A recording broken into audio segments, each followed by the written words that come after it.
Alors bonsoir tout le monde, ce soir nous allons étudier la Haftara de Parashat Kitavo.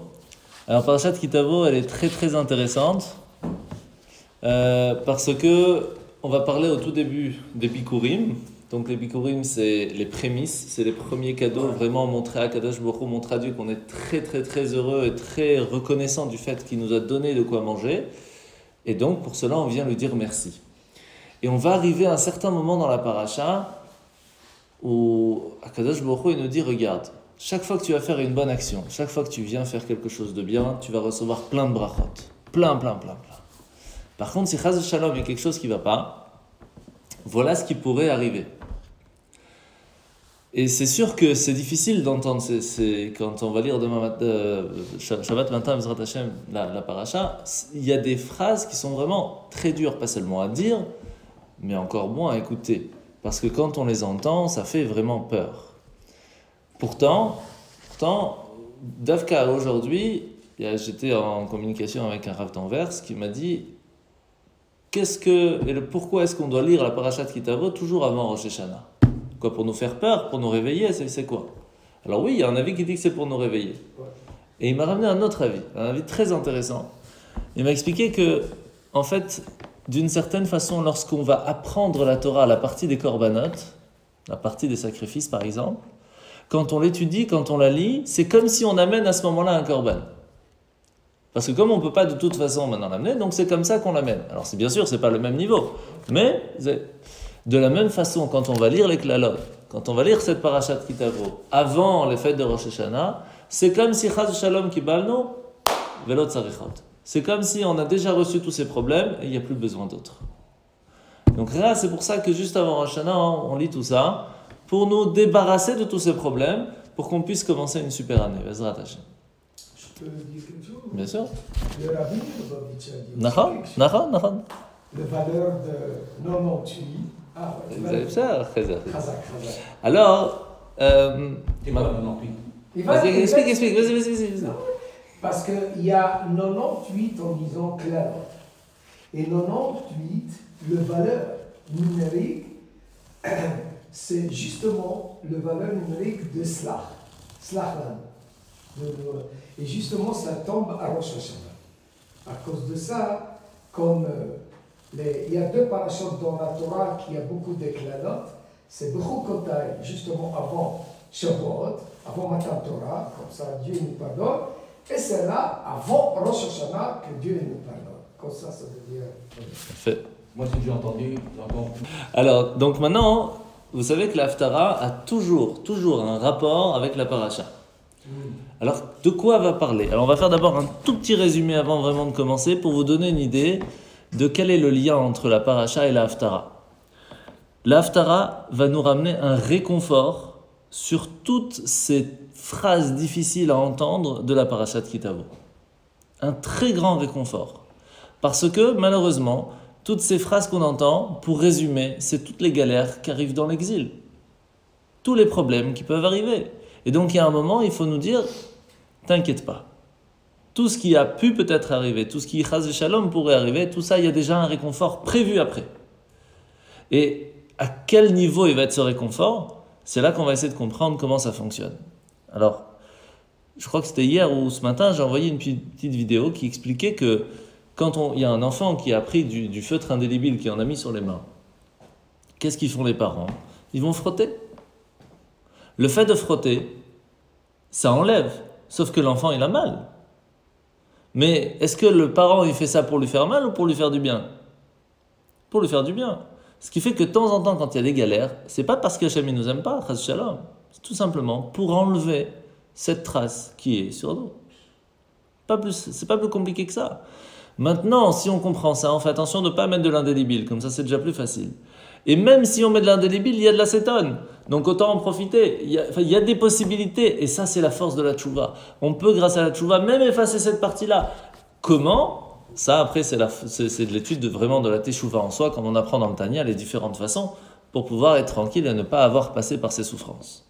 Donc ça, c'est la partie réconfort que va nous donner la Haftara. Et pour résumer, on va voir que, de façon générale, au tout début, dans la paracha, on va voir que Hachem nous dit Sache que tu pourrais être touché de cécité, de confusion, au point que tu vas être complètement fou du sens qu'il y a l'exil, il y a Kadosh Baruch Hu, il n'est plus là, Hachem n'est plus là, il nous a abandonnés, on ne sait plus où il est, on ne le voit pas, on se pose des questions, on ne sait plus ce qui se passe. Il y a des angoisses, les gens n'arrivent plus à dormir, il y a des dépressions tout le temps. C'est quelque chose vraiment de la génération. Et c'est vraiment ce moment-là maintenant qu'on a besoin d'un réconfort. Eh bien, l'Haftara nous l'apporte. Comment ? On va voir que Hachem va nous dire, t'inquiète pas, il y a une lumière qui arrive, il y a des rayons du soleil qui est là, il y a tous les autres peuples vont suivre ta lumière à toi, parce qu'ils vont voir qu'il n'y a que toi qui est la vérité. Donc, après on va comprendre, ça veut dire quoi vraiment le mot lumière. Il y a différentes explications des Chachamim, mais c'est pour nous dire, ne t'inquiète pas. Par exemple, il y a une phrase qui est très dure dans la paracha qui dit tes fils et tes filles vont partir loin et seront captifs. C'est difficile de voir ça ou d'entendre ça. Que nous dit l'Haftara ? Ne t'inquiète pas, tu les vois déjà arriver de loin. Donc c'est vraiment un à côté de l'autre. Par exemple, toi tu vas travailler et tout ce que tu feras, c'est les autres peuples qui en profiteront. C'est difficile. Et là, dans l'Haftara, c'est l'inverse. C'est tous les autres peuples qui viendront pour t'offrir et pour te rembourser tout ce qu'ils t'ont pris. Et tu seras très riche. Donc, et tout ce que les autres peuples t'ont détruit, ils viendront te le reconstruire, etc. Donc, il y a vraiment un réconfort sur toutes ces difficultés qu'on a dans la paracha qui va nous dire, t'inquiète pas seulement il y aura l'inverse, il y aura même plus. Et ça, c'est la force de la destruction du temple. Parce que vous savez très bien qu'il y a une très grande question qui est posée sur Hachem. Lui-même nous demande l'interdiction de détruire une synagogue. Comment il a pu se permettre de détruire le temple ? La réponse, elle est qu'on a le droit de détruire une synagogue si c'est pour la reconstruire plus belle. Donc le premier a été détruit pour refaire le deuxième, qui était beaucoup plus beau matériellement parlant, mais spirituellement parlant, ce n'était pas du tout le cas. Et donc le deuxième est tombé pour nous amener le troisième, qui sera plus beau et physiquement, et matériellement, et moralement, et surtout spirituellement. Et donc, on voit que là, c'est la même chose. Ok, il y a eu un exil. Cet exil a permis de créer des fondations qui permettront une délivrance éternelle. Et ça, c'est le réconfort de l'Haftara. Alors, sur quel niveau et comment on voit ça dans le texte ? Alors, on va faire ça ensemble, verset par verset. Vous allez voir, c'est magnifique. Kumi ori, qui va orer, uchvod Hashem alaich zahar. Lève-toi, resplendis, car ta lumière est venue. Et la gloire de l'Éternel rayonne sur toi. C'est ce que je vous ai parlé tout de suite, il y a 2 minutes, sur la cécité. Le fait qu'on est complètement angoissé, on ne sait pas ce qui va se passer demain, on ne sait pas comment ça se passe, il y a le problème des masques, le problème du virus, on est en galère, on ne sait pas ce qui se passe. T'inquiète pas, dans Tori, il y a une lumière qui va arriver. D'abord, premièrement, il faut savoir qu'ici, on parle de Yerushalayim, mais en fait, Yerushalayim est traduit très souvent par les Bnei Israël. Parce qu'on est lié avec la ville de Yerushalayim. Parce que Yerushalayim, c'est quoi ? C'est Ira Shalem. Ça veut dire, c'est la crainte du ciel qui est complète. Et donc, pour pouvoir arriver à ce niveau-là, eh ben, c'est celui qui va avoir la crainte de Dieu, c'est lui qui se permet, qui peut avoir la chance d'habiter à Yerushalayim. C'est pour ça que, de façon générale en Israël, c'est déjà un mérite de pouvoir y habiter. C'est vraiment pas tout le monde qui a la chance, même s'ils vont souvent, ils peuvent revenir. Mais encore plus à Jérusalem, c'est encore moins évident. Et c'est pour cela qu'ici, l'Haftara nous dit, première chose, c'est l'Haftara de Ishaïa, donc la première chose, il nous dit, il y a une lumière. Cette lumière, c'est la lumière de bonté, la lumière de la délivrance. T'inquiète pas, tout va bien aller, tous les problèmes que tu avais avant, tout va s'arranger. Ça, c'est la première lumière. Mais en fait, les Chachamim nous disent, cette lumière est traduite aussi différemment. Parce qu'il n'y a pas une angoisse qui est seulement, il n'y a pas un problème d'obscurité seulement dans la matérialité. Oui, il y a des problèmes de santé, il y a des problèmes de parnassa, il y a des problèmes de ci, de ça, de nachat, ce que vous voulez, mais il y a un problème aussi d'obscurité dans les yeux du peuple juif. On n'arrive plus à voir quelle est la vérité. On n'arrive plus à voir Dieu comme c'était dans les générations précédentes. Il n'y a plus de miracles, il y en a, mais on n'arrive pas à les voir. Celui qui ne veut pas les voir, il peut ne pas. Et celui qui les voit, il peut trouver une solution pour ne pas les voir. Eh bien, quand il y aura cette lumière, il n'y aura plus de questions. Tout sera clair aux yeux de tous que Mashiach est présent. Et c'est pour cela qu'en fin de compte, nous aurons la chance de pouvoir pas seulement voir cette lumière, mais aussi en profiter. Alors pourquoi je précise ça, qu'on pourra en profiter? Regardez le deuxième verset, c'est assez extraordinaire. Ki hine achoshech yichase eretz, v'arafa leumim, v'alaych yizrach Hashem, u'chvodo alaych yireh. Oui, tandis que les ténèbres couvrent la terre et une sombre brume les nations, sur toi l'Éternel rayonne, sur toi sa gloire apparaît. Ce qui veut dire qu'en fait, si on comprend bien ce texte, c'est le peuple juif qui a profité de cette lumière, alors que les autres nations ne vont pas pouvoir profiter de cette lumière. Pourtant, quand il y a de la lumière, il y a de la lumière pour tout le monde. Alors pour comprendre ça, il y a l'histoire de Rabbi Abahu. Il y a un tzduki qui vient voir, je crois que c'est un tzduki, ouais. Il y a un tzduki qui vient voir Rabbi Abahu. Et il lui dit, pourquoi, quand est-ce que Mashiach va arriver? Alors, il lui dit une phrase très dure, il dit, quand il y aura du ténèbre sur toi. Il dit, quoi, tu me maudis, c'est quoi le plan? Il dit, non, c'est simple, c'est marqué clairement que quand nous on aura la lumière, les autres nations, pour eux ce sera obscur. Alors il faut essayer de comprendre ce que ça veut dire. Et alors il y a l'histoire de ce coq et de cette chauve-souris qui discutent. Et ils sont en pleine nuit. Et puis à un moment, le coq il dit, j'attends le moment où le soleil va arriver. Il dit, ok, super, je vais attendre avec toi. Et là, le coq, il dit à la chauve-souris, une seconde, mais qu'est-ce que tu attends avec moi? Moi encore, je suis content d'attendre la lumière, mais pour toi, c'est pas bon la lumière. Ça va t'obscurcir les yeux, tu pourras plus rien voir. Donc c'est pas bon pour toi. C'est la même chose. Il y a des nations qui ce sera pas bon pour eux la lumière de la vérité. Autant même à nous de temps en temps, on n'a pas envie de voir la lumière de la vérité, parce le pire pour une personne, c'est celui qui se ment à soi-même. Mais de façon générale, on sait qui on est soi-même, on sait où on est, on sait voilà, on se connaît.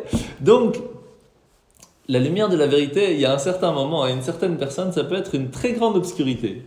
Et c'est exactement ce qui va se passer pour les nations. En tout cas, pour une partie, on va voir que pas tout le monde. Mais en tout cas, pour une partie des nations, cette lumière de la vérité qui va en fin de compte nous montrer que tout ce qu'on a fait, cette course vers l'argent, cette course vers l'honneur, cette course vers... Shtoyot! C'est que des bêtises, et qu'en fin de compte on a couru vers rien et que notre vie n'avait aucun but. C'est dur ne serait-ce que l'entendre, c'est déjà pas évident. Mais le voir clairement, pas chaud, c'est vraiment, ça va faire du mal. Et donc c'est pour cela qu'à un certain moment, Hachem nous dit, sache que quand arrivera la lumière de la vérité, toi tu en profiteras. Ça c'est lié à la paracha, parce qu'on parle de la lumière. Oh. Si tu m'écoutes, tu seras la lumière pour tout le monde. Exactement. Alors on va voir, est-ce que c'est pour tout le monde? Comment? On va voir tout ça. Alors on va voir le troisième verset, regardez.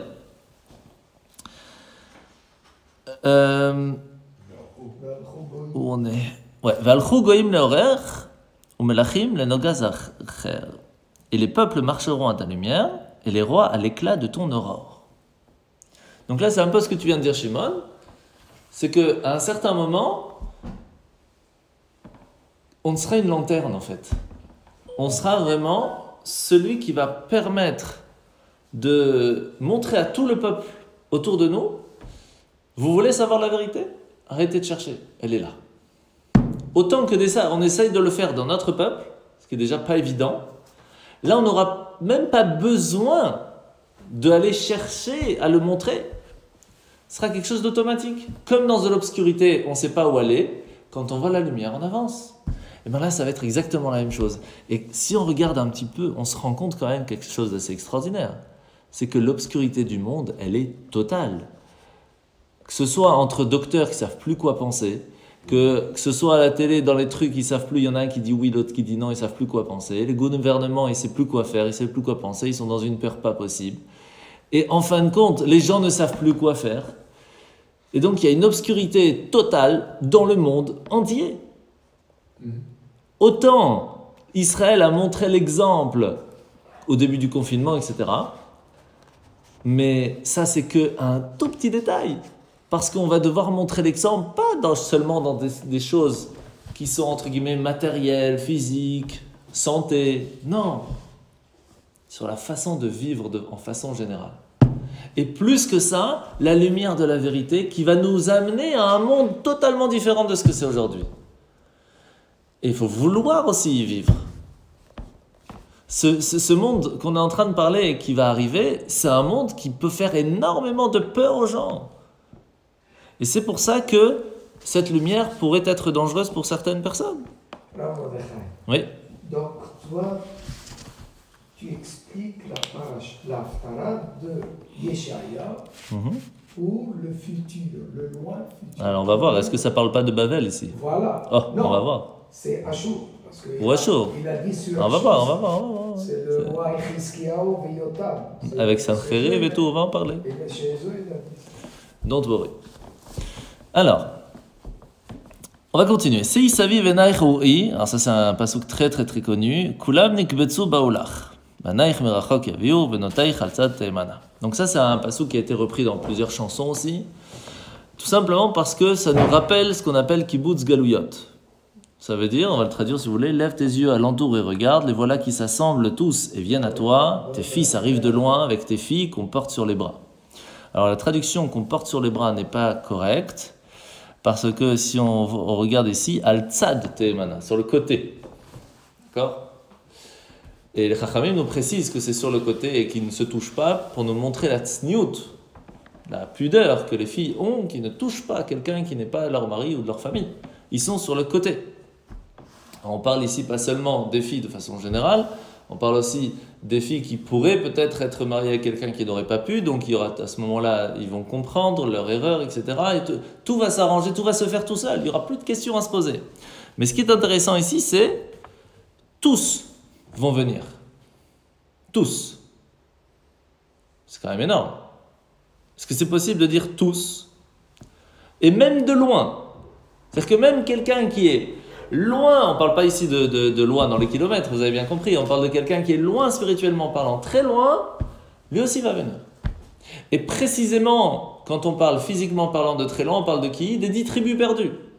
Là aussi, ici le prophète nous dit même eux ils vont revenir. Il faut savoir qu'il y a toute une question, un questionnement sur les 10 tribus, est-ce qu'ils vont revenir, oui ou non? Ici on va avoir 2 preuves que oui ils vont revenir et même qui va commencer à venir.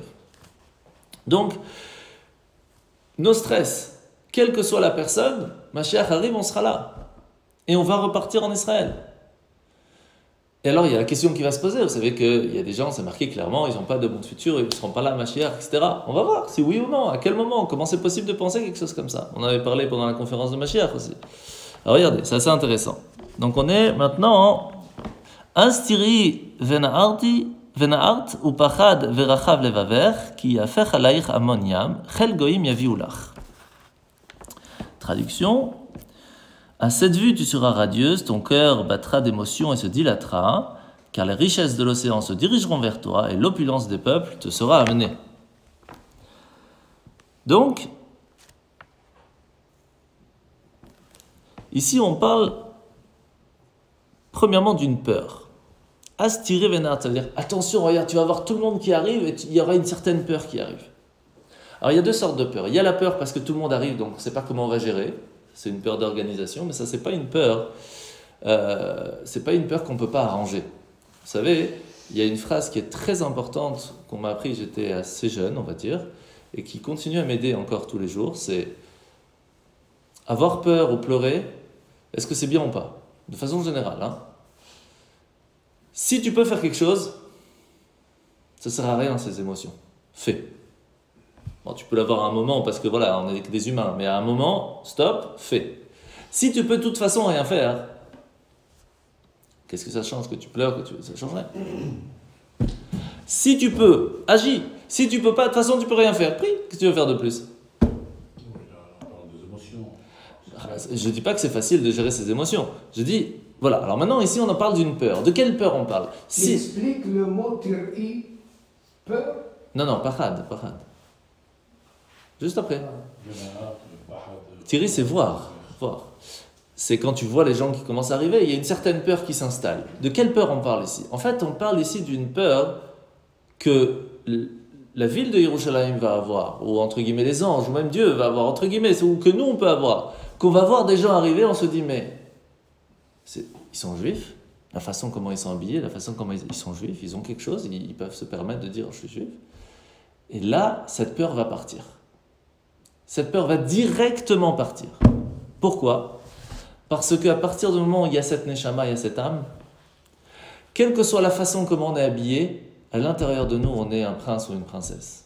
Et cette histoire, on la connaît.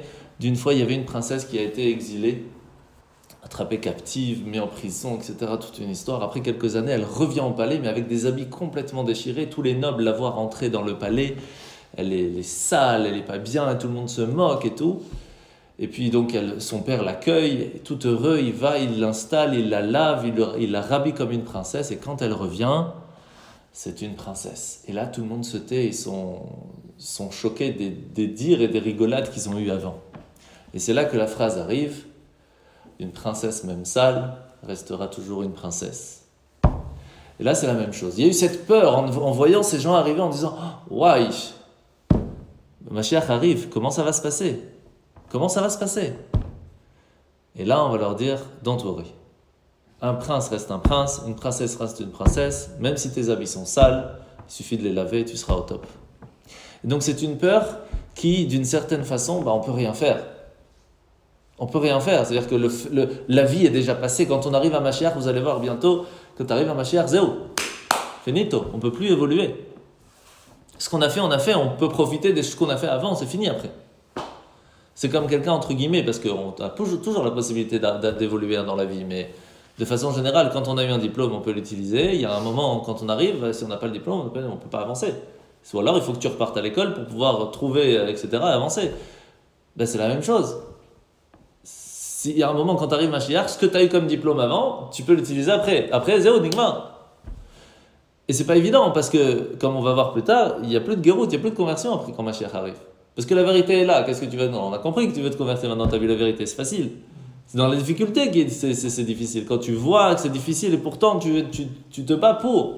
Là, oui, tu peux mériter. Après, quand Mashiach arrive, zéro, nigma. Donc, ici, il y a cette peur qui n'est pas évidente. Et on ne peut pas la gérer, elle est très difficile.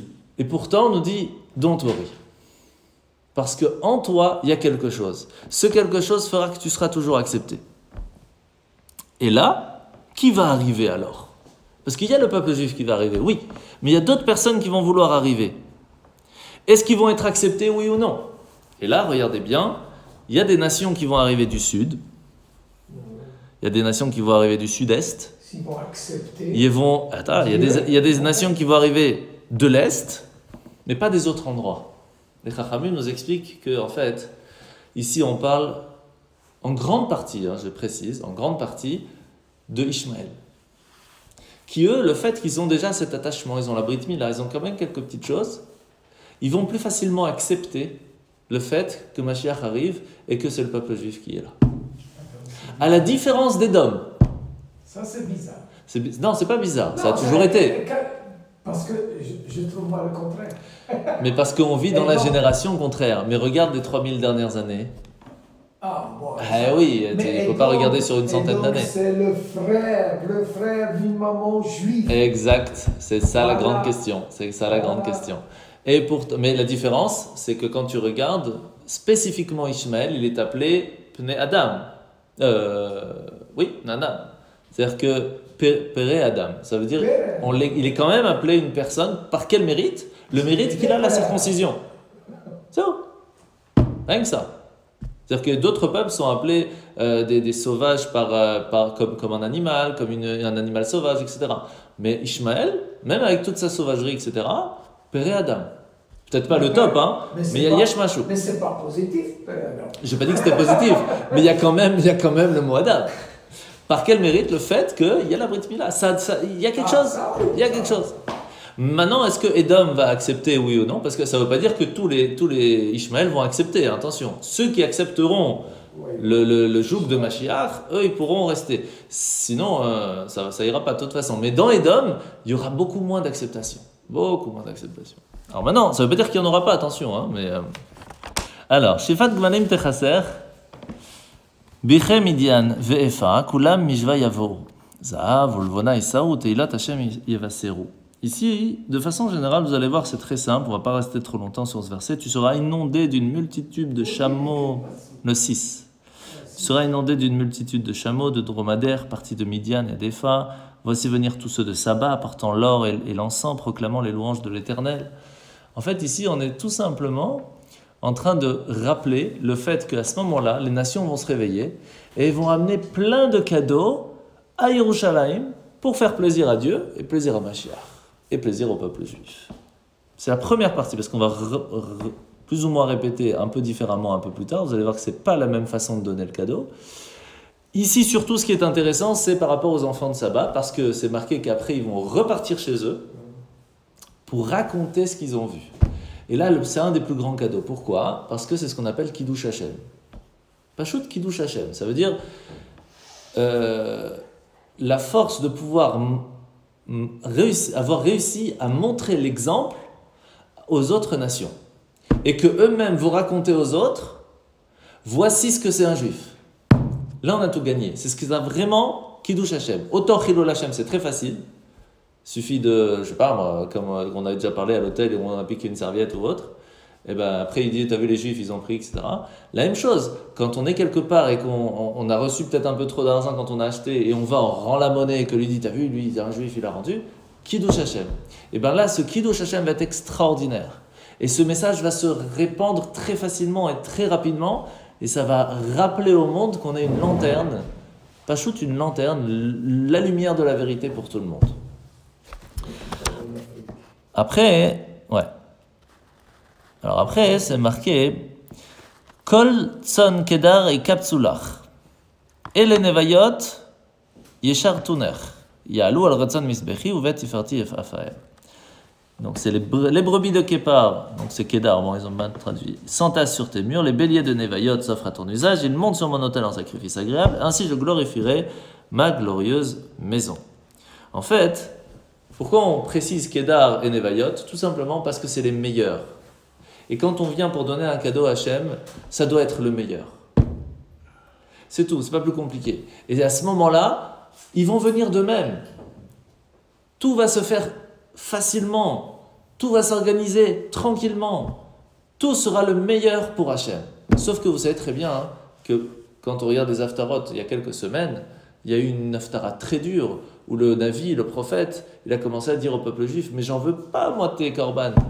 Qu'est-ce que tu crois que j'ai besoin ? Tu crois que j'ai besoin de tous ces animaux que tu viens m'offrir ? Et là, c'est l'inverse. Il y a plein d'animaux qu'on va offrir. Pourquoi ? La différence, elle est simple. Parce que ceux-là seront sincères. Tout simplement. Hachem, il n'a pas besoin des animaux. Il n'a pas besoin de manger. Par contre, ce qu'il a besoin, c'est qu'on prenne tout ce qu'il y a de matériel dans ce monde, qu'on le donne à un but plus spirituel. Le fait d'une certaine façon, nous, on va offrir un sacrifice. On comprend que ça va nous coûter. De l'autre côté, on est en train d'enlever la vie à un animal. Pourquoi ? Parce qu'on a fauté, donc c'est pour enlever nos fautes. Donc tout ça, c'est pour nous. Et en même temps, si on le fait vraiment de cette façon sincère, en comprenant la raison de pourquoi on l'amène, l'animal y profite d'une élévation parce qu'il a été donné pour un but spirituel, et Hachem est content parce qu'on a donné notre cœur dans l'acte. Ça, il aime. Et c'est pour cela qu'on parle ici, on a donné le meilleur. Parce que c'est sûr que quelqu'un il dit, bon, je vais faire un cadeau à Dieu, mais je vais lui donner 1 centime. Voilà, je vais donner le cadeau. Juste pour dire j'ai donné. C'est mignon, mais il n'y a pas besoin de notre centime. Quelqu'un qui va vraiment donner un effort, il va essayer de faire au mieux la mitzvah. Oh ! Et c'est pour ça que de façon générale, quand... Oui. Oui, parce que c'est ça ce que tu as parlé d'un prophète à Pacha. Ça c'est Amos qui l'a dit. Il ne veut pas que les gens... Non, il ne veut pas. Il n'y a pas besoin. Parce que vous amenez que ce qu'ils ont... On va amener les sacrifices les meilleurs. On est pardonné. On peut recommencer. C'est ça. C'est ça. C'est ça. Maintenant, il faut essayer de comprendre quand même que... Bon, on en a déjà parlé, donc on ne va pas revenir dessus. Mais le fait que, en fin de compte, à ce moment-là, il faut vraiment être sincère. Et donc, cette sincérité ne sera montrée que par une personne qui est vraiment sincère. Et c'est pour ça que ce n'est pas évident de se convertir de façon générale. Et quand Mashiach va venir, ce sera plus possible. Un petit peu comme au temps du roi Salomon. Quand arrivait le temps du roi Salomon, les gens ne pouvaient pas se convertir. Les conversions étaient interdites. Pourquoi ? Mais c'est facile. Parce que c'était tellement père, c'était tellement magnifique, il y avait tellement une magnificence, une richesse, une qualité de vie extraordinaire pour le peuple juif. Tout le monde voulait être juif. Mais pas pour Dieu. Et donc il n'y avait pas. On n'acceptait pas. La même chose dans la sortie d'Égypte. On n'a pas accepté. La seule personne qui a été acceptée, c'est Yitro, le beau-père de Moshe, c'est tout. Et pourquoi il a été accepté? Parce qu'Hachem lui a dit. Hachem lui a dit à Moshe, il est venu, Mamash, mais à lève. Mais parce qu'on était tellement dans une qualité de vie pour le peuple juif qui était extraordinaire que non. Quelqu'un qui, dans notre génération, dans les difficultés qu'on a, il vient, il dit oui, je comprends la qualité, ce que c'est vraiment d'être juif là, c'est extraordinaire. C'est pour cela que même être au niveau d'un converti, c'est pas évident. C'est pas évident, c'est vraiment comment dire, on n'arrive pas à l'archeville, pas joute, c'est un travail énorme de pouvoir passer de l'un à l'autre, c'est pas évident. Et c'est pour ça que de façon générale, les enfants, les petits-enfants de convertis, ils ont une chance, ils ont une qualité de spiritualité qui est différente. Rabbi Akiva, enfant de converti, c'est pas rien du tout. Hein. Non, c'est extraordinaire ce que tu viens de dire. Tu sais pourquoi? Parce que tu m'as allumé un frigouche. Bon. Alors, mi elek ahavte ufena vechayonim el arbuteem. Traduction, c'est qui sont ceux-ci qui volent comme une nuée, comme des colombes vers leur colombier. Alors, pourquoi on ramène ici nuée? La force de la nuée, c'est qu'elle avance. Un nuage, ça avance. Même s'il n'y a pas de vent, ça avance. Doucement, mais sûrement. Ça avance. Là où ça doit aller, ça ira. Mais spécifiquement la colombe. Pourquoi la colombe? Parce que la colombe, elle revient vers son colombier. Ça veut dire, elle revient à la maison. Ça, c'est le peuple juif. On est souvent ramené comme la colombe. Parce que, premièrement, elle est très, comment on dit, elle trahit jamais son mari. Elle est, non, déjà, elle est fidèle. Voilà, colombe, c'est fidèle. Du début à la fin, il n'y a personne d'autre. Ça, c'est la colombe. Ah oui. Ça, c'est extraordinaire. Elle quitte jamais son mari. Jamais. Oui. Et ça, c'est Akadosh Baruch Hu, il nous dit, peuple juif, c'est la colombe. Tu peux faire de l'homme chané, tu seras toujours à la maison, tu seras haine. Et on reviendra de toute façon en Israël. Quoi qu'il se passe, on revient vers notre nid. Ça, c'est sûr et certain. Et si c'est pas rapidement, la nuée, là, elle nous amène doucement. Don't worry. Quoi qu'il se passe, on y arrive. Que Mashiach, il arrive vite ou pas vite, on y arrive. Ça, c'est sûr et certain. Maintenant, il faut savoir qu'il y a un midrash assez extraordinaire qui nous raconte que quand Mashiach sera là, alors déjà c'est connu que quand Mashiach va arriver, on sera sur les ailes d'un aigle, on va aller sur des nuées pour pouvoir aller en Israël, etc. Tout ça, on peut le traduire de façon assez différente, mais de façon générale, voilà, on a des avions, on vole sur les nuages, on peut aller très facilement en Israël, donc on voit qu'il y a cette facilité qui est présente. Mais par contre, ce qui est marrant, c'est que c'est marqué que quand arrive Rosh Chodesh, quand arrivera Shabbat, des nuées nous amèneront au Beth Amikdash pour faire la tefila et nous ramèneront à la maison. C'est extraordinaire. Ça, c'est top. Et donc, on a la chance d'un réconfort quand même assez extraordinaire. Après toutes ces galères qu'on vient de ramasser, après tout cet exil, après toutes ces guerres, après tous ces problèmes, Hachem te dit, don't worry, tout est déjà prévu, doucement, non, ça arrive. Quoi qu'il se passe, la colombe revient à la maison. On va rentrer, on va revenir, don't worry. Maintenant, Kili hiyi mikavu voniat tarshish barishona lavi banaich merachok kaspam uzava mitam leshem Hashem elokaich velikdosh Israël miparach. Alors, ce sont les îles qui attendent mon signal. Et d'abord, les vaisseaux de Tarshish pour amener de loin tes fils. Ils ont avec eux leur argent et leur or, en l'honneur de l'Éternel, ton Dieu du Saint d'Israël, qui te glorifie. Et c'est là que je vous rappelle de quel argent on parle. Alors de plusieurs.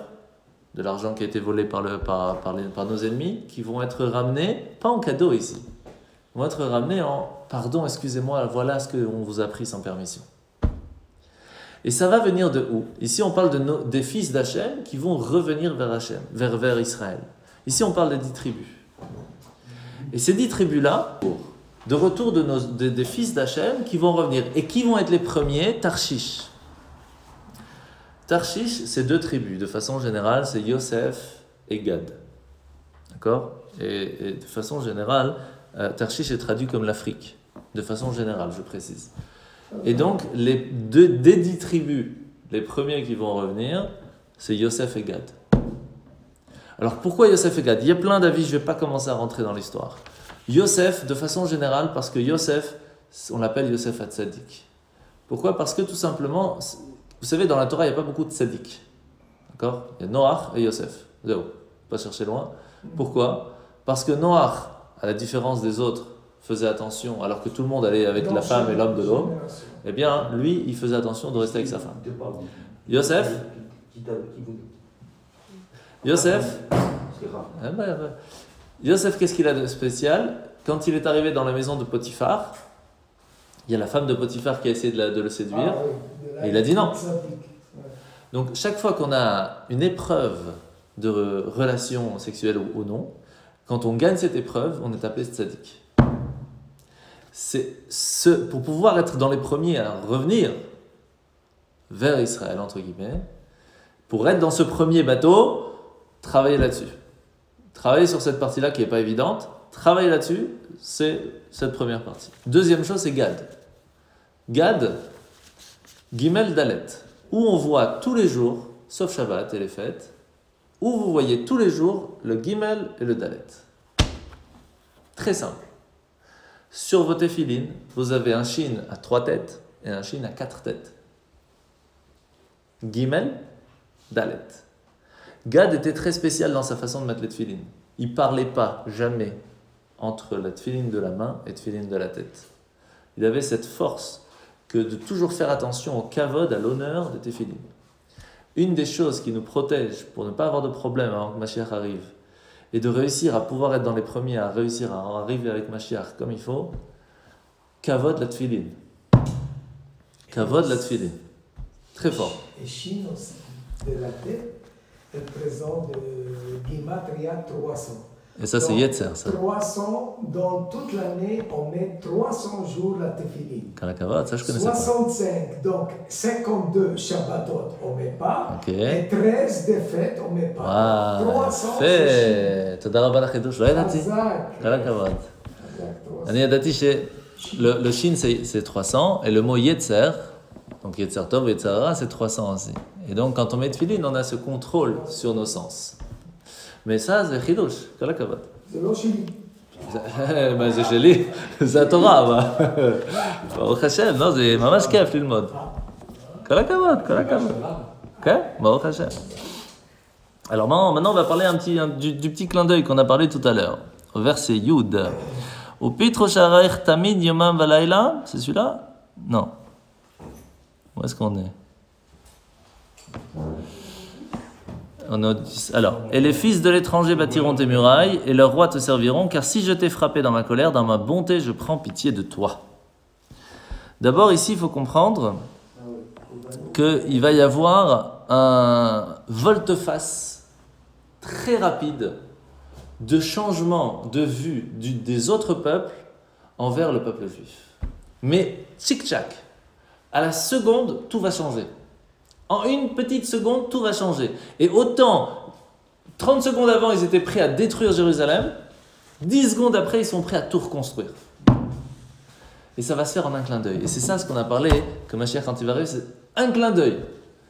Ce volte-face va se faire très rapidement. Pourquoi? Parce que la noblesse, la lumière, la grandeur de l'âme du peuple juif, après toutes ces difficultés de l'exil, qui continue à essayer de manger kasher, continue à aller au mikvé, qui continue à faire Shabbat, etc., quand elle va s'allumer, ça va obscurcir les autres. Ça va être extraordinaire. Et c'est là que ce volte-face va se faire à la seconde. Et tout de suite, ils vont venir pour rebâtir Jérusalem. Ils vont dire, il faut qu'on fasse quelque chose. Et c'est comme ça qu'eux vont venir. Et c'est là que la question va se poser tout de suite. Est-ce que c'est pas la névoie d'après Babel?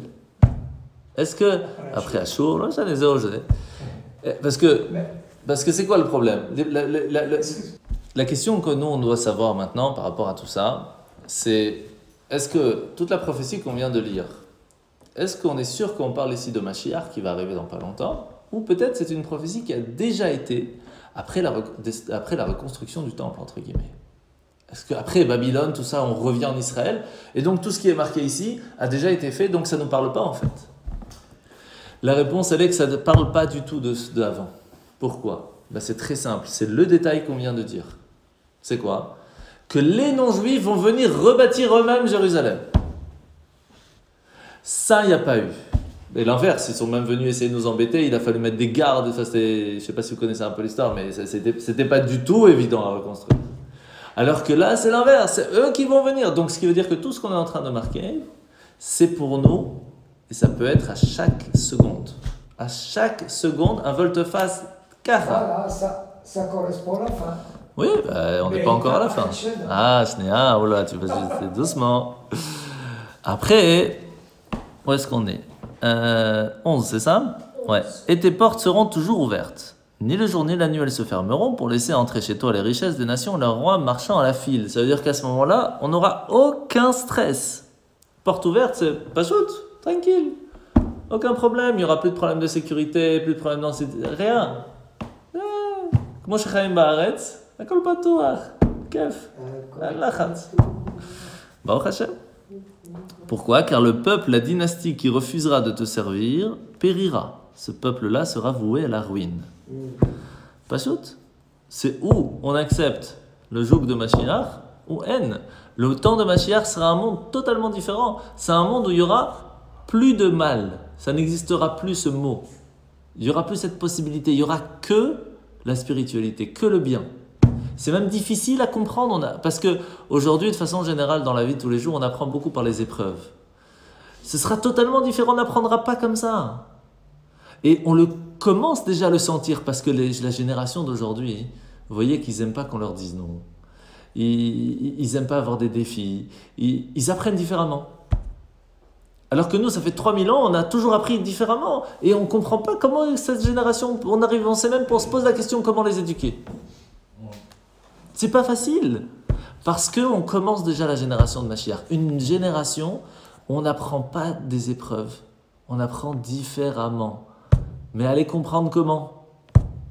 C'est pas facile. C'est pas facile. C'est vraiment un travail de tous les jours. Donc la gloire du Liban, c'est le 13. La gloire du Liban affluera chez toi, cyprès, orme, buis, tous ces bois ensemble pour orner le lieu de mon sanctuaire, pour honorer l'endroit où reposent mes pieds. Alors il faut faire très attention avec ça, parce que on est en train de dire que les non-juifs, ou même d'autres, vont venir avec plein des plus beaux bois. Oui, donc c'est le meilleur bois du monde qui va venir pour orner le Beth Amikdash. Ici, il faut bien voir en hébreu, c'est le mot lefaer qui est utilisé. Il a bien été traduit cette fois, c'est marqué orné. Pourquoi? Parce que le Beth Amikdash va arriver tout près. Il va arriver tout près de Menachamaim, Mamash du ciel, tout près, parce que c'est chaque fois qu'on fait une bonne action, chaque fois qu'on fait un effort, ça crée une petite pierre, et ce Beth Amikdash s'est fait dans toutes ces milliers d'années. Et quand il sera prêt, quand il sera Messoudar comme il faut, il va pouvoir descendre avec Mashiach. Mais par contre, tellement il y aura cette lumière qui va resplendir dans le monde, que tout le monde va vouloir rajouter dessus, orner le Beth Amikdash, et chacun va venir avec ses ornements pour pouvoir rajouter quelque chose. Donc ici, on n'a pas de problème de contradiction dans le texte. Maintenant, on va passer à Sancheriv avec le 14. Ils viendront à toi tête basse. Ah oui, 2 secondes. Les fils de tes persécuteurs et tous tes insulteurs se prosterneront jusqu'à la plante de tes pieds. Ils t'appelleront cité de l'Éternel, la Sion du Saint Israël. C'est quoi ici? De quoi on parle ici? Ici, on parle de tous nos ennemis, de façon générale, qui nous ont fait du mal dans toutes les générations. Là, ils vont venir se prosterner et demander pardon. Ils vont tous vouloir faire partie. C'est trop tard. Dehors. Maintenant, il faut savoir que vous connaissez l'histoire de Sancheriv? Sancheriv, il arrive, il prend avec lui 45 000 princes avec leurs femmes. Pourquoi? Il leur dit, vous allez, on va se balader, on va détruire Jéru, on repart à la maison. On fait une balade. 45 000 princes avec leurs femmes. C'est-à-dire, c'est une balade, c'est-à-dire, il part à... On va y arriver, hein. Alors,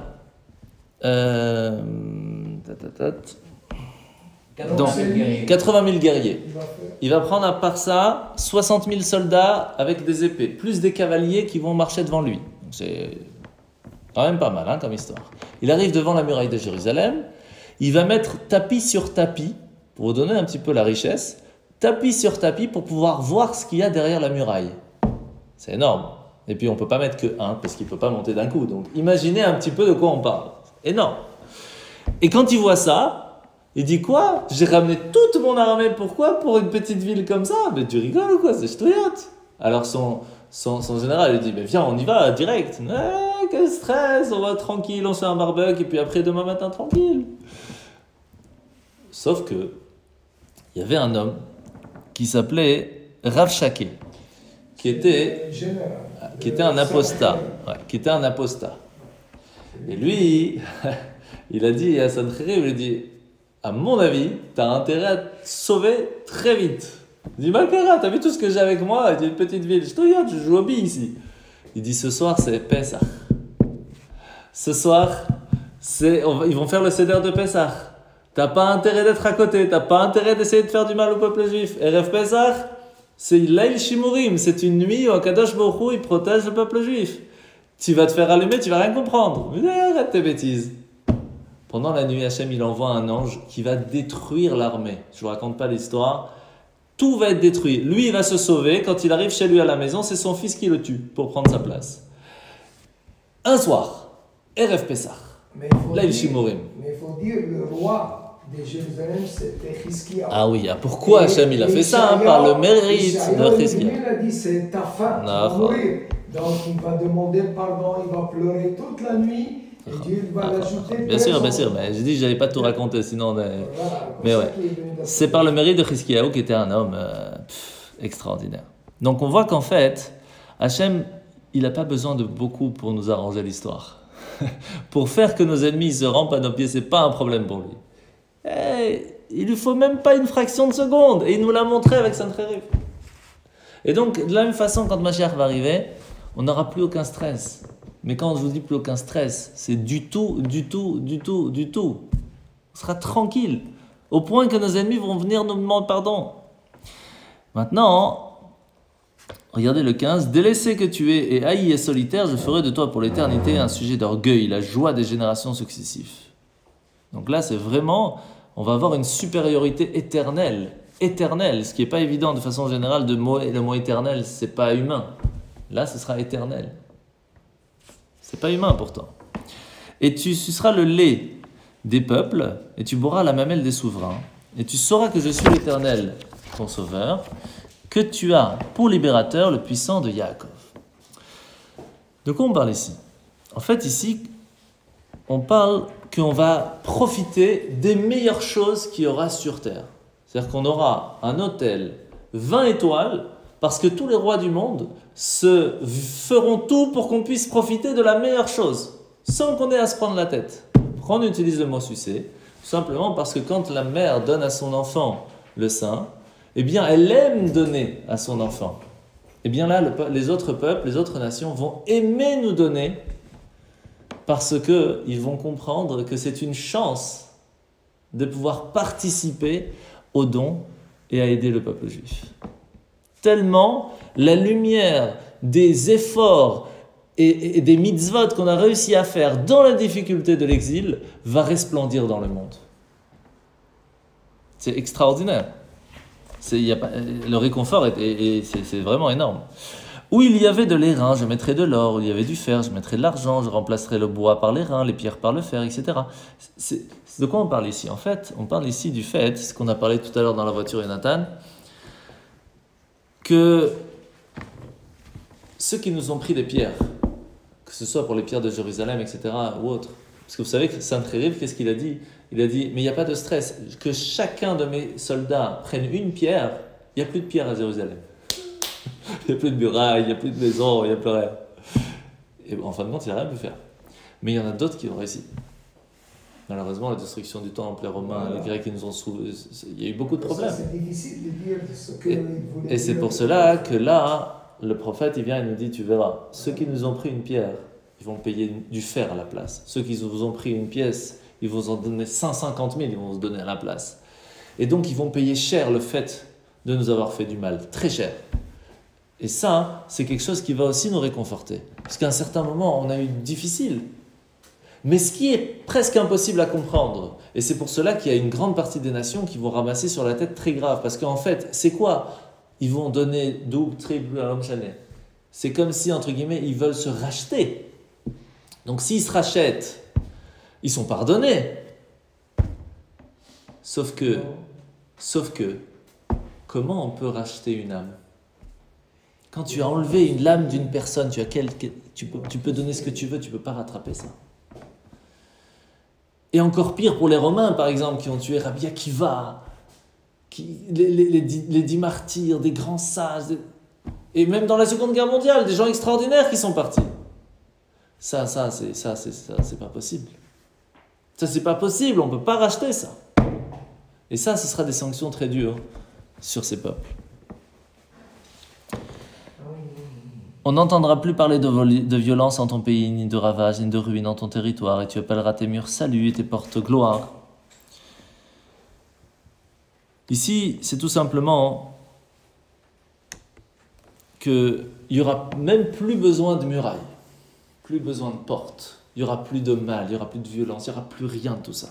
Ça, c'est vraiment quelque chose d'assez extraordinaire. Et vous savez quoi, les Chachamim nous disent, la seule muraille qui va rester, en tout cas qui aura besoin de rester, c'est celle de Jérusalem.